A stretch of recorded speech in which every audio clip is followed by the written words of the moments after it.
तो आप सभी को मेरा बहुत बहुत नमस्कार। हम लोग भारतीय दर्शन पढ़ रहे हैं अभी। असिस्टेंट प्रोफेसर की जो परीक्षा होने वाली है, मुख्य रूप से हम उसी परीक्षा को ध्यान में रखकर ये पढ़ाई कर रहे हैं।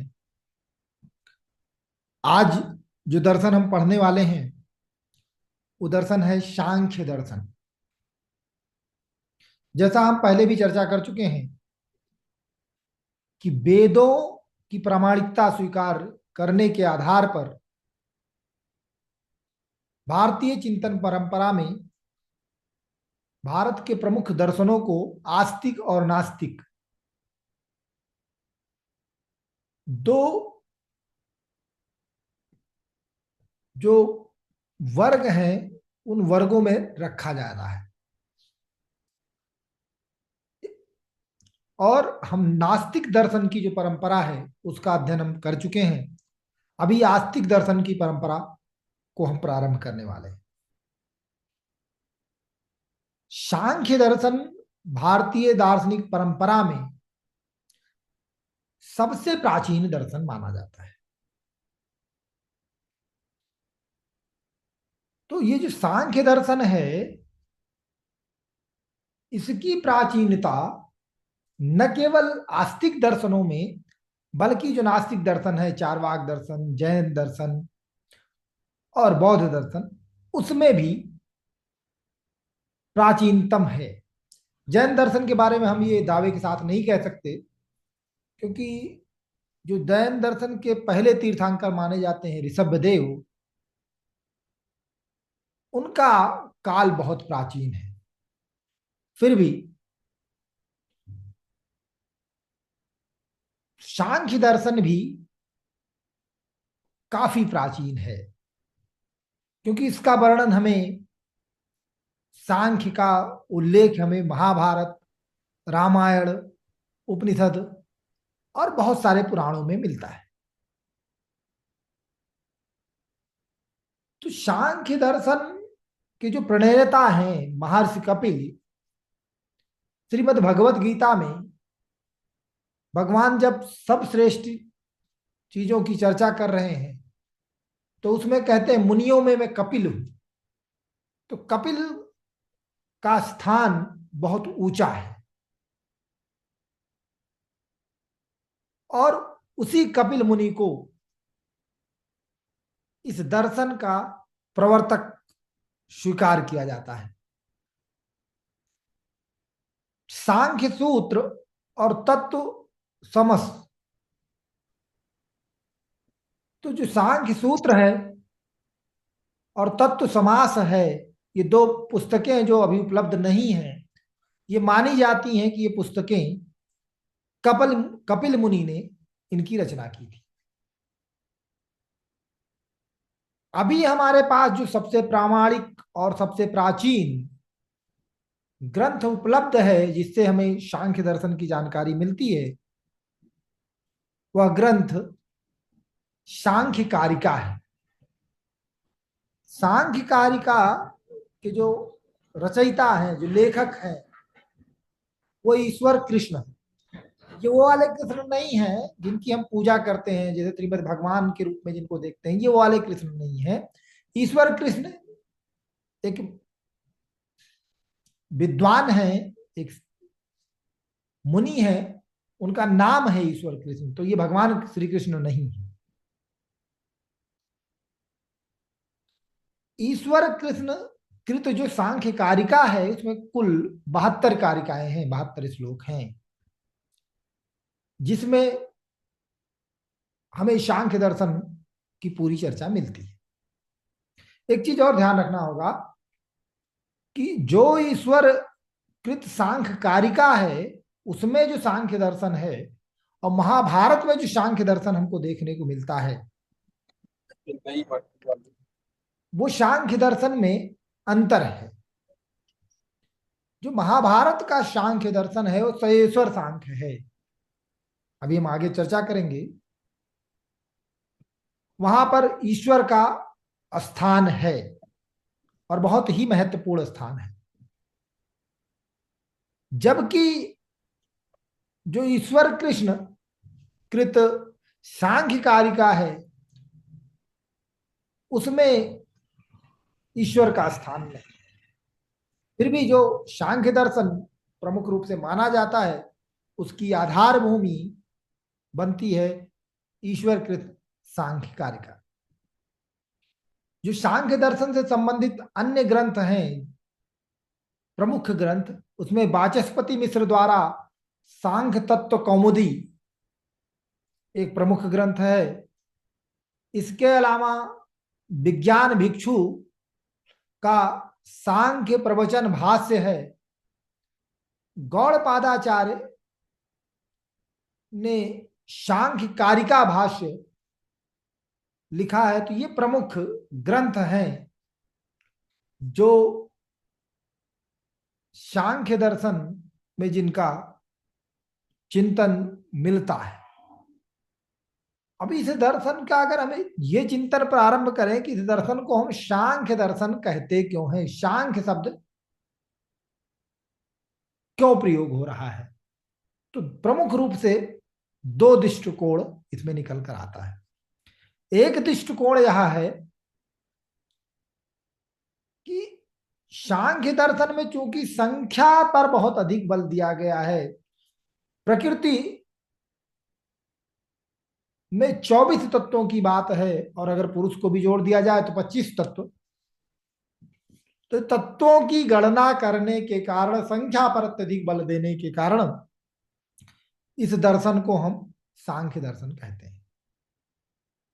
तो एक दूसरा दृष्टिकोण है जो सांख्य को सम्यक ज्ञान से संबंधित मानता है और कहता है सम्यक ख्याति से संबंधित होने के कारण, ख्याति मतलब होता है ज्ञान, वैसे ये रूढ़ हो गया है भ्रम के संदर्भ में, लेकिन ख्याति का जो शाब्दिक अर्थ होता है वो ज्ञान होता है।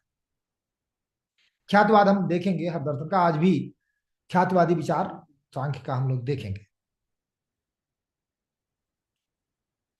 तो सम्यक ज्ञान पर बल देने के कारण इसे सांख्य कहा गया, ऐसी भी मान्यता है। अच्छा, अभी तक जितनी चर्चा की इसमें किसी को कुछ पूछना है? देखो, बिंदुवार और पूर्ण रूपेण परीक्षा को दृष्टिगत रखते हुए हम ये पूरी चर्चा कर रहे हैं, ठीक है?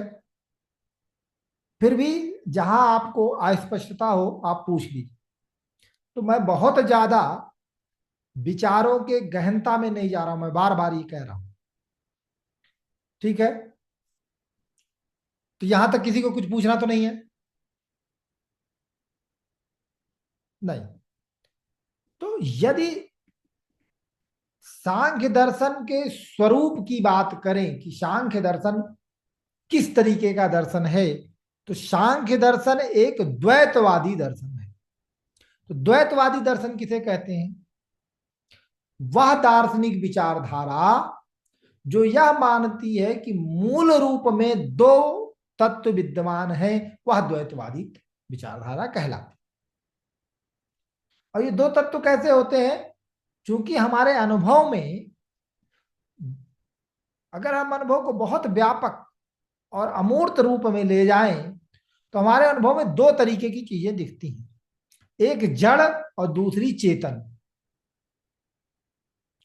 तो सामान्यतः दर्शन में इस प्रकार की होड़ देखने को मिलती, इस प्रकार का विचार देखने को मिलता है कि या तो यह माना जाता है कि चेतना भौतिक तत्व से निकल आई, जो विचारधारा भौतिकवाद के नाम से जानी जाती है, मेटेरियलिज्म के नाम से जानी जाती है, the ideology which is accept consciousness is the by product of matter, तो वो मेटेरियलिज्म है। और इसके उलट विपरीत जो आइडिया, जो आइडियोलॉजी ये बिलीव करती है कि matter is the by product of consciousness, वो आइडियलिज्म कहलाता है। सामान्यतः इस तरीके की बातें देखी जाती, लेकिन कुछ ऐसी भी चिंतन धाराएं हैं जो इन दोनों को बेसिक एलिमेंट के रूप में एक्सेप्ट करती हैं और वो ये मानती हैं कि इन दोनों में से कोई भी किसी का बाई प्रोडक्ट नहीं है, बल्कि दोनों ही बेसिक एलिमेंट है, मूलभूत तत्व है, और दोनों का अस्तित्व बराबर है। तो सांख्य द्वैतवादी विचारधारा क्यों है? क्योंकि ये दो मूल तत्वों को स्वीकार करता है। एक मूल तत्व है पुरुष जो कॉन्शियस है, और दूसरा मूल तत्व है प्रकृति। तो ये दोनों अपने आप में क्या है? स्वतंत्र हैं और नित्य हैं, और दोनों में कोई सुपीरियर और इंफीरियर नहीं है, श्रेष्ठ और निम्नतर नहीं है, दोनों बराबर अस्तित्व रखते हैं। और सांख्य दर्शन हमारे अनुभव जगत को सृष्टि रूप में नहीं मानता है। वो मानता है कि ये जो अनुभव जगत है ये एक विकास का परिणाम है, और यह विकास प्रकृति का विकास है, इसलिए इसे प्रकृति विकासवादी सिद्धांत कहते हैं। और इस विकास में ईश्वर की कोई भूमिका नहीं है। अभी मैं बता रहा हूं कि जो हम चर्चा कर रहे हैं, जो मुख्य रूप से स्वीकार भी किया जाता है, ये ईश्वर कृष्णकृत सांख्य कारिका के आधार पर हम इस पूरे दर्शन की चर्चा करेंगे। सामान्यतः यही मान के चर्चा की भी जाती है, परीक्षाओं में इसी आधार पर प्रश्न पूछे भी जाते हैं। तो हम और किसी आधार पर और विवादों की चर्चा नहीं करेंगे। बस आपको विचार और सिद्धांत पता होने चाहिए, मैं उतनी ही बात कर रहा हूं। तो ये प्रमुख पूरे दर्शन का स्वरूप क्या हो गया? द्वैतवादी दर्शन है, एक विकासवादी दर्शन है, और इस विकास में ईश्वर की भूमिका नहीं है। यह विकास स्वाभाविक रूप से इन दोनों तत्वों के द्वारा ही होता है। यह एक अनीश्वरवादी दर्शन है। प्रमुख सिद्धांतों की अगर हम बात करें तो सांख्य दर्शन सत्कारवाद को स्वीकार करता है। अभी हम इन सारी चीजों को डिटेल में पढ़ेंगे, जितना परीक्षा में पूछा जाना चाहिए। अभी हम केवल परिचय की बात कर रहे हैं।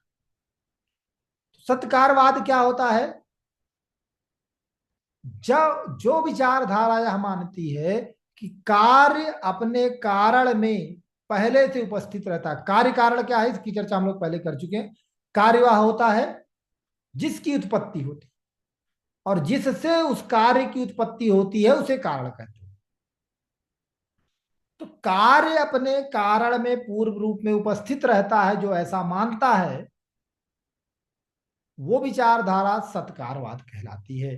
तो प्रमुख सिद्धांत सांख्य दर्शन का एक है सत्कार्यवाद। दूसरा सिद्धांत है प्रकृति विकासवाद, कि जो सृष्टि, अनुभूत सृष्टि हमारे अनुभव में है वो एक विकास का परिणाम है। किसके विकास का? प्रकृति के विकास का परिणाम है। तीसरा एक प्रमुख सिद्धांत है पुरुष प्रकृति विवेक। पुरुष प्रकृति विवेक के आधार पर, विवेक ज्ञान के आधार पर ही मोक्ष की प्राप्ति होती है। विवेक ज्ञान मतलब सही गलत में भेद। तो पुरुष को चूंकि बंधन हो जाता है, अज्ञान हो जाता है, वह अपने आप को प्रकृति से बद्ध मान लेता है, तो यह ज्ञान है। और जब उसे यह ज्ञान हो जाता है, प्रकृति और पुरुष दोनों स्वतंत्र और पृथक पृथक अस्तित्व रखते हैं, इस ज्ञान को ही विवेक ज्ञान कहा गया है, और यही कैवल्य अर्थात जीवन के अंतिम लक्ष्य को प्रदान करने वाला है। ठीक है, जैसे हमने तत्वों की संख्या की बात की, तो सांख्य दर्शन में कुल 25 तत्व माने जाते हैं। वैसे मुख्य रूप से दो तत्व हैं, प्रकृति और पुरुष। तो पुरुष एक, प्रकृति दो। तो प्रकृति में क्या कुल जो विकास की प्रक्रिया में वो 24 तत्वों में विभक्त होती है। तो इसलिए अभी इसको हमें पूरा डिटेल में देखना है। यहां पर हमने संक्षेप में कर दिया है, आप इसको देख सकते हैं। और इस विकास प्रक्रिया को भी हम पूरा विस्तार से देखेंगे। दूसरी चीज जो हमको इसमें देखनी है, हमारे सिलेबस में है, वो इनकी ज्ञान मीमांसा है। तो विवेक ख्याति, विवेक ज्ञान का क्या मतलब होता है? पुरुष और प्रकृति का सही प्रकार का ज्ञान, की दोनों पृथक हैं, ये ज्ञान ही विवेक ख्याति है, विवेक ज्ञान है। और मोक्ष प्राप्ति के लिए अविद्या का नाश आवश्यक है। और अविद्या का नाश कैसे होगा, ज्ञान का नाश कैसे होगा? ज्ञान के द्वारा होगा। तो ज्ञान प्रमा, और प्रमा के करण को प्रमाण कहा गया। तो तीन प्रकार के प्रमाण, प्रत्यक्ष, अनुमान और शब्द, ये सांख्य दर्शन में स्वीकार किए गए। सांख्य कारिका में इनकी चर्चा मिलती है, इसका भी हम विस्तार देखेंगे। ये यहां मैंने सृष्टि शब्द प्रयोग कर दिया है, बल्कि यहां जगत शब्द होना चाहिए, तो इसको आप सुधार लीजिएगा, क्योंकि सृष्टि मतलब सृष्टिकर्ता होना चाहिए, यहां सृष्टिकर्ता नहीं माना गया। तो जो जगत, अनुभव जगत है, अनुभव जगत का कारण प्रकृत है। पुरुष पूर्ण रूपेण निष्क्रिय है, वो केवल साक्षी है। और सृष्टि के लिए कोई दैवीय शक्ति, ईश्वर जैसी शक्ति की आवश्यकता नहीं है, बल्कि स्वाभाविक रूप से ये पूरी विकास प्रक्रिया होती है। ईश्वर के सत्ता की यदि बात करें हम, तो सांख्य दर्शन में ईश्वर की सत्ता स्वीकार नहीं की गई है। ईश्वर कृष्ण कृत जो सांख्य कारिका है उसमें ये लोग जगत की व्याख्या के लिए ईश्वर की आवश्यकता नहीं मानते हैं। इसीलिए जब ईश्वर के अस्तित्व का खंडन किया जाता है, तो उसमें कहते हैं जगत की व्याख्या के लिए ईश्वर जैसे किसी सत्ता की आवश्यकता नहीं है, इसीलिए उसे नहीं माना गया है। अगर हम जो इसके समकालीन सम्मत रखने वाले दर्शन हैं, उनसे इसका संबंध देखें तो सांख्य दर्शन योग के साथ युगल दर्शन बनाता है। सांख्य की तत्वमीमांसा योग दर्शन स्वीकार करता है, और विवेक ज्ञान के लिए चित्त शुद्धि आवश्यक है। तो चित्त शुद्धि के लिए जो योग ने, योग दर्शन में जो विचार प्रस्तुत किए गए हैं, उसे सांख्य चिंतन परंपरा स्वीकार। क्या किसी को कुछ पूछना है? आप अपने आप को म्यूट रखें तब तक, जब तक आपको कुछ न पूछना हो। वेदांत दर्शन सांख्य को मुख्य रूप से शंकराचार्य सांख्य दर्शन को प्रधान मल्ल कहते हैं। शंकराचार्य ने वेद सांख्य दर्शन का महत्व को स्वीकार किया। शंकराचार्य के दादा गुरु जो थे, उन्होंने सांख्य कारिका पर भाष्य लिखा। तो वो सांख्य दर्शन का महत्व और संबंध इसी से समझ में आता है। न्याय वैशेषिक के साथ जो कारण संबंध है, ये सत्कारवाद स्वीकार करता है सांख्य दर्शन। तो न्याय वैशेषिक दर्शन आरंभवाद या असत्कारवाद स्वीकार करते हैं। अभी जब हम ये विचारों की चर्चा करेंगे तो उसमें ये सारी चीजें स्पष्ट रूप से आ जाएंगी।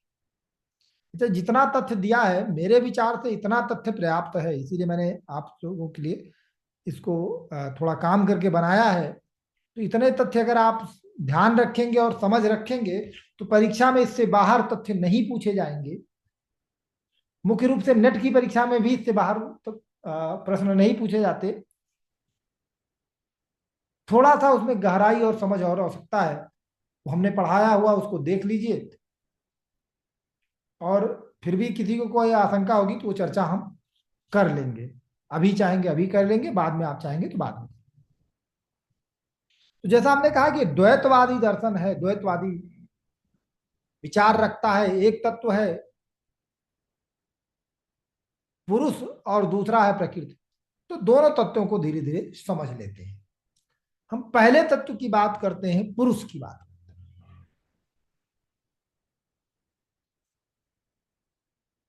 तो सांख्य दर्शन में पुरुष जो है वह कैसा है? वह एक विशुद्ध चैतन्य स्वरूप है। और एक एक शब्दों पर ध्यान दीजिएगा। सांख्य दर्शन में पुरुष कोई पदार्थ नहीं है, उससे कुछ उत्पन्न नहीं होता है, वो किसी से उत्पन्न नहीं हुआ है। वह पूरी सृष्टि में केवल साक्षी रूप भाव से उपस्थित रहता है। उसके कारण न तो सृष्टि आती है और न ही विनाश होता है, प्रलय होता है। वह इस पूरे प्रक्रिया में केवल और केवल साक्षी भाव में उपस्थित रहता है। अगर पुरुष के गुणों की बात करें तो पुरुष निराकार है, उसका कोई आकार नहीं है, निर्विकारी है, उसमें विकार उत्पन्न नहीं हो सकता, उसमें कोई चेंज नहीं हो सकता। वह साक्षी है, वो केवल दृष्टा के रूप में उपस्थित रहता है, उदासीन है।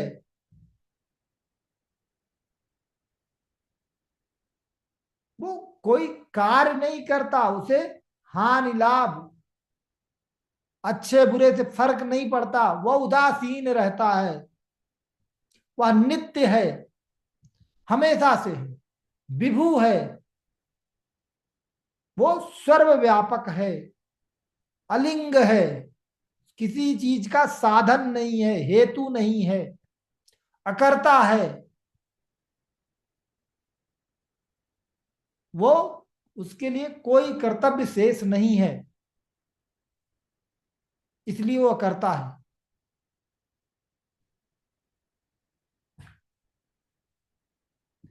वो भोक्ता भी है, अकर्ता के साथ साथ वह भोक्ता है। किसका भोग करता है? वो प्रकृति का भोग करता है। वो त्रिगुणातीत है, सत रज तम, ये तीन गुण माने जाते हैं। वो इन तीनों गुणों से परे है। ये तीनों गुण प्रकृति के हैं, उसके विकारों के हैं। पुरुष प्रकृति का विकार न होने के कारण वो इन गुणों से परे है। पुरुष कार्य कारण सिद्धांत से भी परे है। वो न तो किसी का कारण है और न ही किसी का कार्य।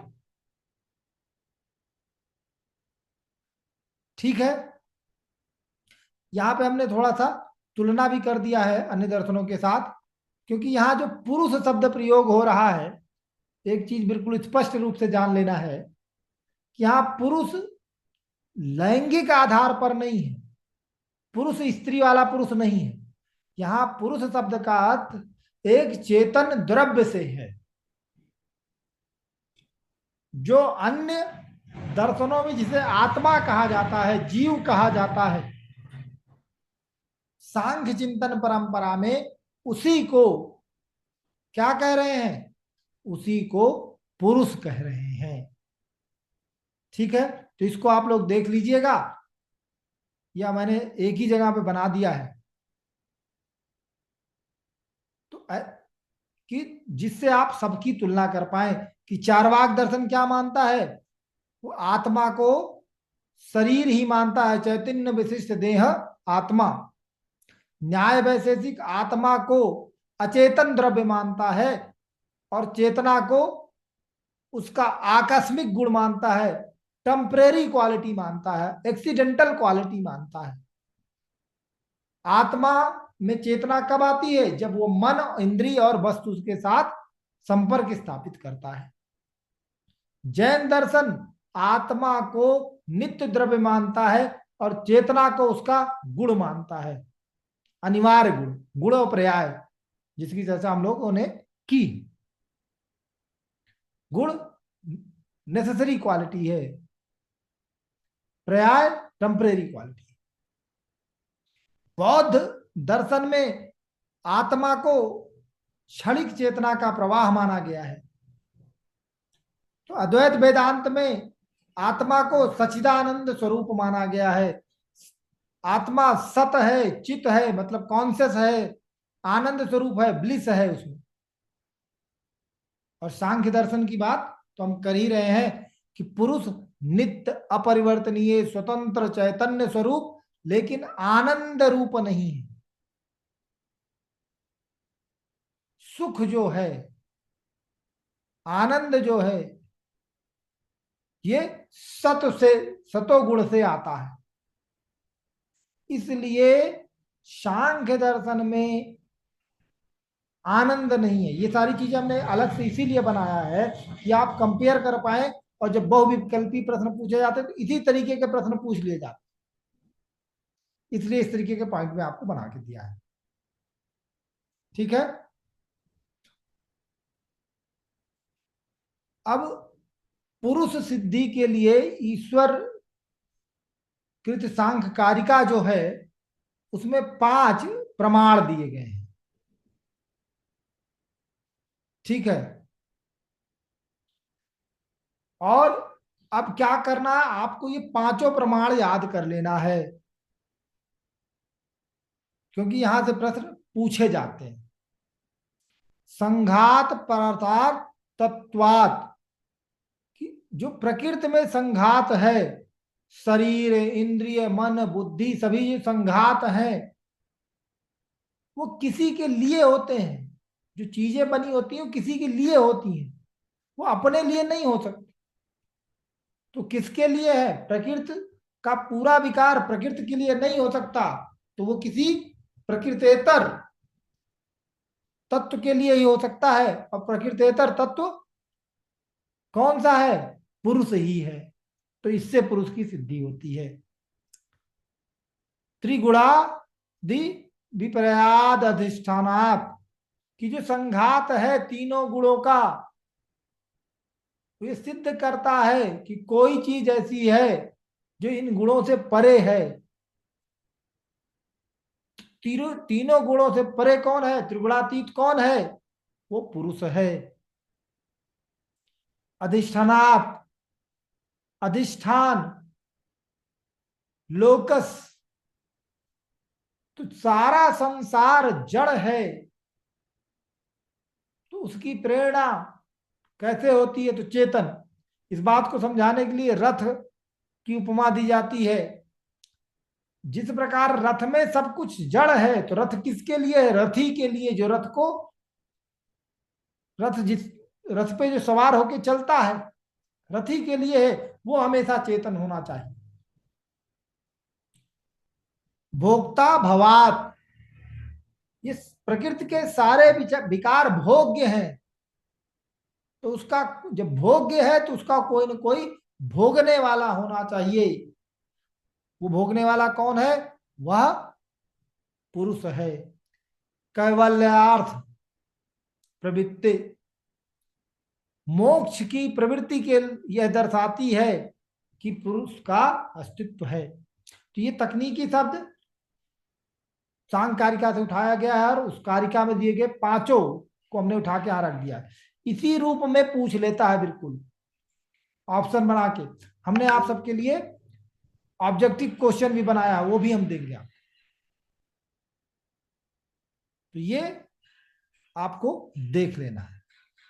ठीक है। अब एक प्रश्न उठता है कि पुरुष की संख्या कितनी है? पुरुषों की संख्या एक है या एक से अधिक है?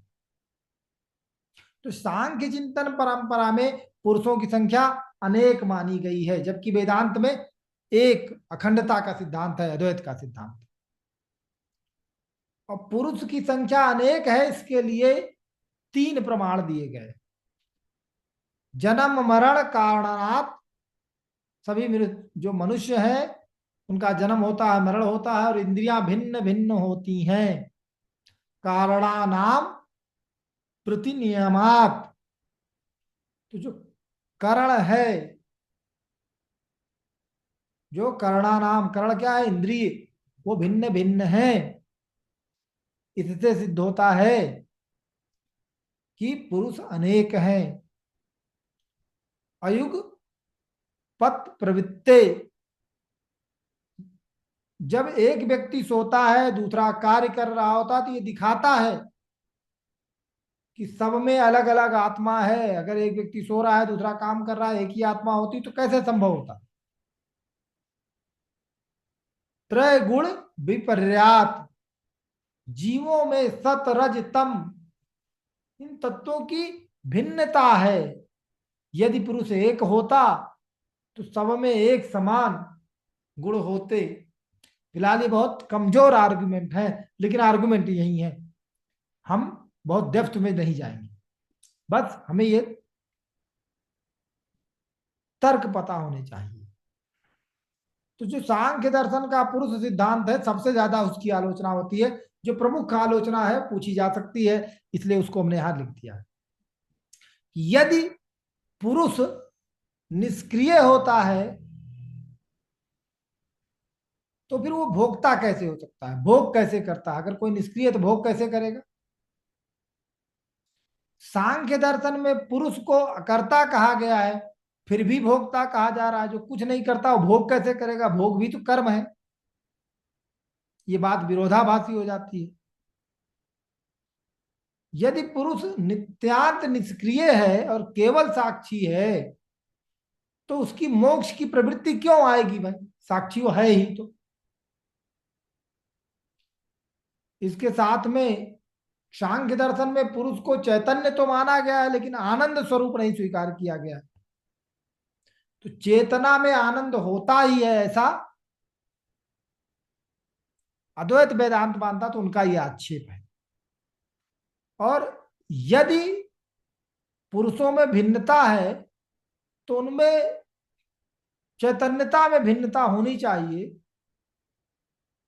लेकिन चैतन्य में कोई भेद हो, इसलिए पुरुष अनेक भी हो सकते हैं। ये जो तर्क है ठीक नहीं। ठीक है, तो अभी तक जितना हमने चर्चा किया, इतनी चर्चा में पुरुष के सिद्धांत तक, यदि आप में से किसी को कुछ पूछना हो तो आप पूछ लीजिए, नहीं तो फिर हम अगली क्लास में अभी और चर्चा को आगे बढ़ाएंगे। किसी को कुछ पूछना है? नहीं, तो अभी के लिए इतना ही रखते हैं। आप लोगों का बहुत बहुत धन्यवाद।